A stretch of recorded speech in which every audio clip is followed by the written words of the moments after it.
You guys can come a little closer to the stage. Let's try and make it look like we're actually together in a crowd and we actually like each other a little bit. That'd be great. Thank you. My name's Tom Duggan. I'm the publisher of the Valley Patriot Newspaper. I also have a radio program on WCAP. And before we start, I wanted to ask you guys a couple of questions because it's really important to me, and I think it's really very important for the media to hear the answer to some of these questions. Are we here as the Democrat Party today?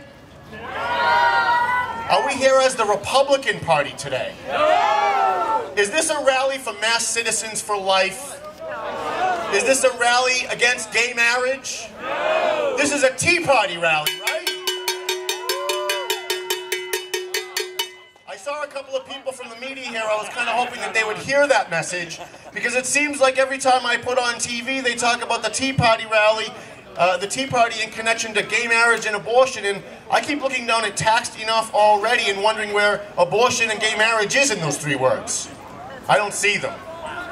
So hopefully we can educate some people today that the Tea Party is about lowering taxes. The Tea Party is about smaller government. The Tea Party is about protecting our Constitution. Freedom! And freedom, thank you.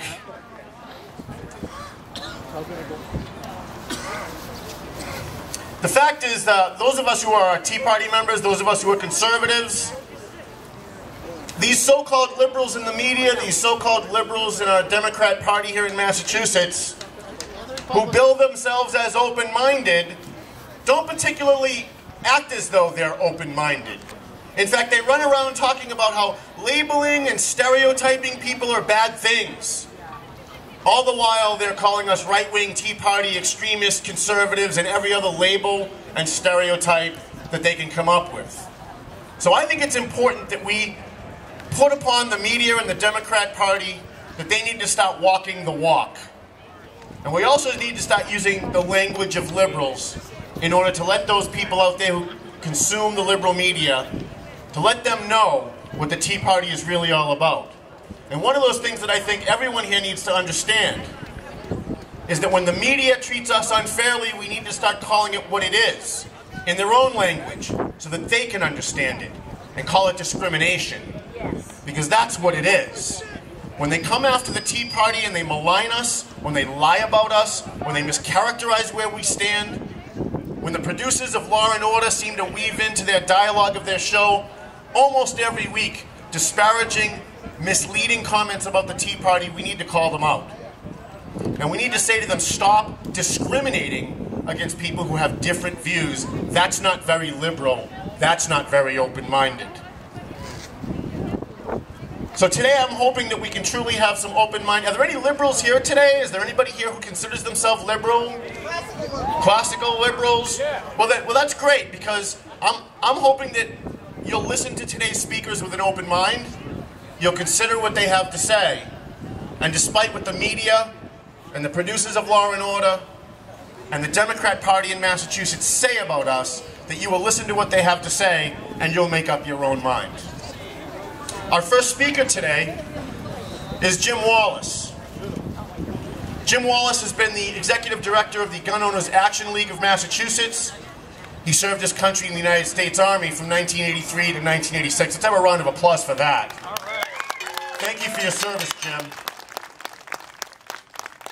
Before becoming the executive director of GOAL, Jim founded the Massachusetts Society of Outdoor Sportsmen and was the president of the Essex County League of Sportsmen. As the executive director of GOAL, Jim continues to steer important legislation protecting the rights of the Commonwealth sportsmen and gun owners. And he continues to protect those rights from being usurped unnecessarily by restrictive licensing and regulatory processes. Jim has been instrumental in helping to shape legislation to create a more streamlined and more fair gun licensing system here in Massachusetts.